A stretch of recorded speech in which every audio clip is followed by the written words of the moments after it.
Promessas bilionárias, cheques sem fundo e um shake misterioso. O novo projeto de Eike Batista repete um roteiro conhecido de grandes expectativas e pouca transparência. Só que agora, outros homens, que individualmente já foram protagonistas de outras polêmicas, também dizem estar fechados com o Eike e estão tentando vender para o Brasil um novo sonho bilionário. Nesse Spotlight, a gente vai seguir os rastros dessas promessas, entender quem é que está por detrás delas e mostrar por que essa nova empreitada deixa muitas dúvidas no ar. Aproveita e se inscreve aqui no Invest News. O primeiro personagem dessa história você já conhece, Eike Batista. O ex-bilionário já foi um dos homens mais ricos do mundo, né? Mas caiu em desgraça quando seu grupo EBX desmoronou. Ele acabou condenado por corrupção e manipulação de mercado, chegou a ser preso e agora tá tentando se reinventar com a promessa de uma cana-de-açúcar revolucionária. Eu já vou falar mais sobre essa super cana, mas antes, os outros sócios do Eike. Esse aqui com o Lula é o Zayed bin Rashid bin Alwida Al-Kibazi. Sim, isso tudo é um nome só. Ele tem sido chamado pela imprensa brasileira de Sheik.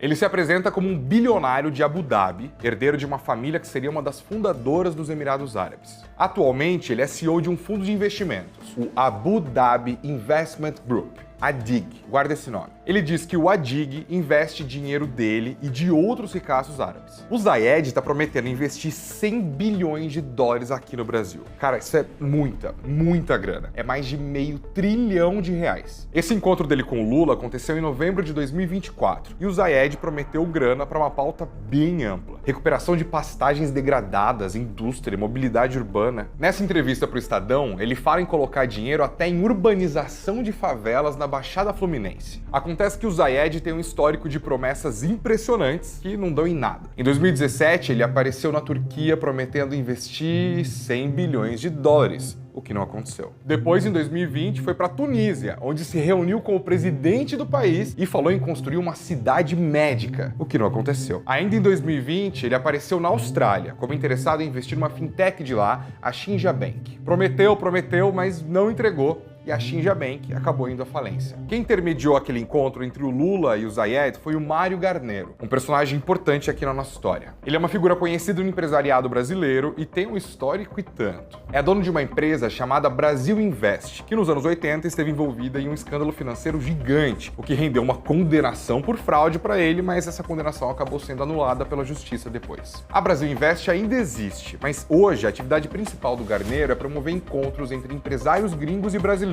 Vários desses encontros acontecem fora do Brasil. Nessa história toda, ele é tipo o articulador. Bom, o Zayed e o Garnero se conheceram, tiveram essa conversa com o Lula no fim do ano passado e depois, já no começo de 2025, anunciaram a criação do fundo ADIG Brasil Invest, para supostamente encontrar projetos no Brasil que mereçam pedaços daquela montanha de dinheiro que o Zayed disse que vai alocar por aqui. E eles já têm um destino certo para um cheque de 500 milhões de dólares, a super cana do Eike Batista. O responsável por administrar o fundo ADIG Brasil Invest é esse aqui, Renato da Cruz Costa.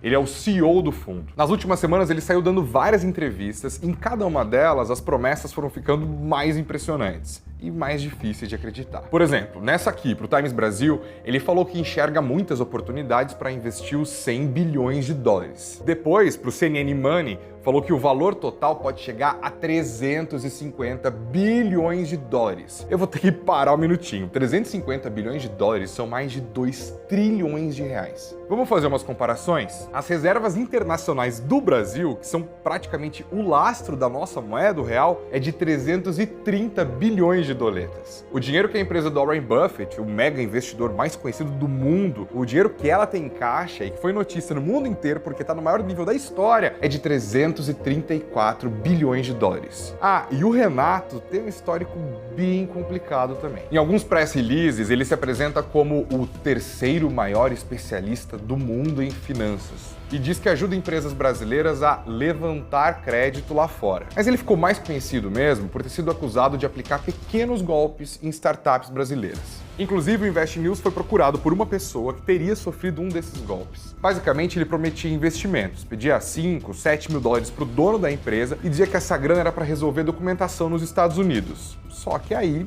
ele sumia. Ele também é acusado de ter alugado uma Mercedes e um Audi e não ter devolvido. Também de ter passado cheque sem fundo, de não ter pago aluguel de imóvel em Nova York. Ah, e tem a relação dele com o Ike também, claro. Em 2022, o Renato ofereceu 350 milhões de dólares à vista para comprar títulos de dívida que originalmente eram do Ike, mas que tinham sido tomados pela justiça no contexto dos problemas do Ike com a lei. Essas debêntures eram tipo o último resquício do Império X. Bom, o fato é que não rolou, porque o Renato não conseguiu provar que tinha essa grana toda. O último personagem aqui é o Luciano Coutinho. Ele é ex-presidente do BNDES e já teve de explicar para o Congresso Nacional por que o banco público concedeu empréstimos a empresas do Ike Batista. Essa matéria aqui de 2013 fala que só para o BNDES o grupo do Ike devia mais de 10 bilhões de reais. O Coutinho agora é vice-chairman do fundo Adig Brasil Invest, que estaria interessado em comprar essa empresa de defesa aqui, a Avibras, com a promessa de investir nela mais $500 milhão. Em 2023, a Folha mostrou que a Avibras está mal das pernas e que o governo Lula teria pedido para o Coutinho um plano para tentar salvar a companhia. Essa história da Supercana não para de pé. Tem uns meses que eu tô acompanhando isso e o resumo é o seguinte: essa cana é super porque ela é mais grossa, mais fibrosa. A ideia é aumentar a produção de bagaço, a biomassa, para a partir dela produzir energia e outros produtos. Mas tentativas anteriores de implementar essa variedade já falharam, inclusive as tocadas pelos especialistas que hoje estão junto com o Ike Batista. A Raízen, inclusive, já tentou produzir a supercana, mas desistiu porque ela não tinha viabilidade econômica. Eu conto essa história em detalhes nessa matéria aqui, mas o que importa pra gente agora é isso. A supercana existe faz tempo, já foi testada várias vezes e pelas maiores empresas do setor. Nunca deu certo. E dessa vez, o Ike tá vendendo um token, tipo um Bitcoin dele, que inclusive tem o nome dele, claro, para levantar grana que seria utilizada na construção de uma fábrica de bioplástico na Flórida. Ele quer levantar 100 milhões de dólares vendendo esse token. Isso fora as 500 milhões de doletas prometidas pelo fundo do Zayed, do Garneiro, do Coutinho e do Renato.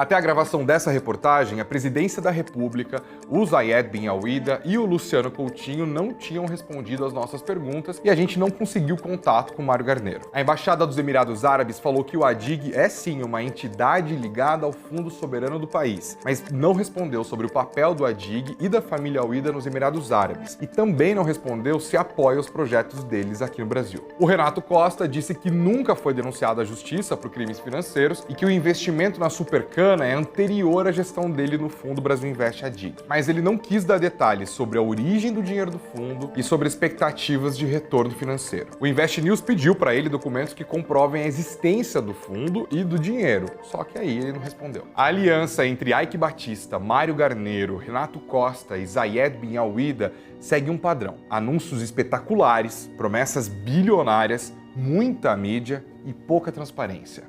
Enquanto os holofotes em cima das promessas desse grupo produzem uma aura de credibilidade e acesso ao poder, o histórico de cheque sem fundo e investimentos que nunca chegam levanta a pergunta: dessa vez vai ser diferente?